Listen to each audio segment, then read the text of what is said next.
Qədim sənət nümunələri, əsrlərin sınağından çıxmış adət-ənənələr, xalq yaddaşında yaşayan inanclar. Bütün bunlar Azərbaycanın zəngin etnomədəni irsinin ayrılmaz hissəsidir.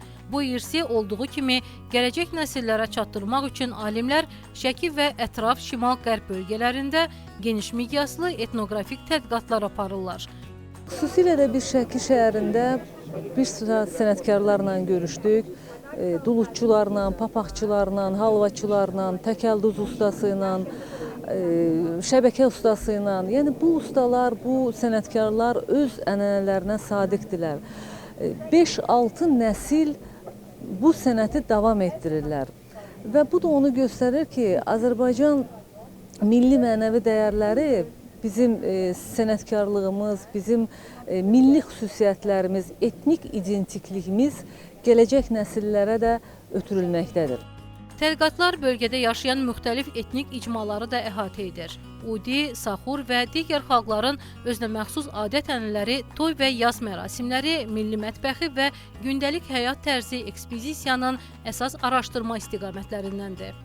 Biz bir sıra maddi mədəniyyət nümunələri qeydə almışıq. Onlardan biri Başlayski kəndindəki Yüzbaşı Surxayının evidir. Tam olaraq bir maddi mədəniyyət abidəsi kimi onun qorunmağa ehtiyacı vardır. Və yaxud biz Şin kəndində bizim xalqımızın tərkib hissəsi olan Rutul kəndində, Rutulların yaşadığı kənddə bir su dəyirmanı qeydə aldıq.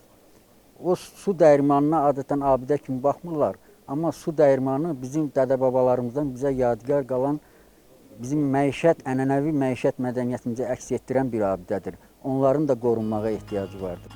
Şimal-Qərb bölgəsinin zəngin şifahi xalq ədəbiyyatı da diqqət mərkəzindədir. Əfsanələr, mifoloji inanclar, mövsüm mərasimləri və xalq yaddaşında qorunub saxlanılan qədim təsəvvürlər etnoqrafik baxımdan təhlil olunur.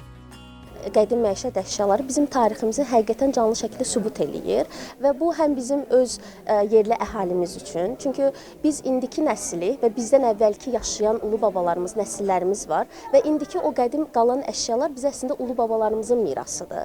Ona görə də bu bizim yerli cəmaata, həm də gələn turistlərimiz üçün çox böyük bir töhfədir. Alimlərin sözlərinə görə, ekspedisiya çərçivəsində bölgənin dağ kəndlərində uzunömürlü ailə ənənələri və nəsillər arası bağlılıq elementləri də öyrənilərək müasir etnoloji baxımından qiymətləndirilib. Ekspedisiya zamanı toplanan nadir etnoqrafik nümunələrin gələcəkdə Tarix və Etnologiya İnstitutunun nəzdində yaradılması planlaşdırılan Etnologiya Muzeyində nümayiş etdirilməsi nəzərdə tutulur.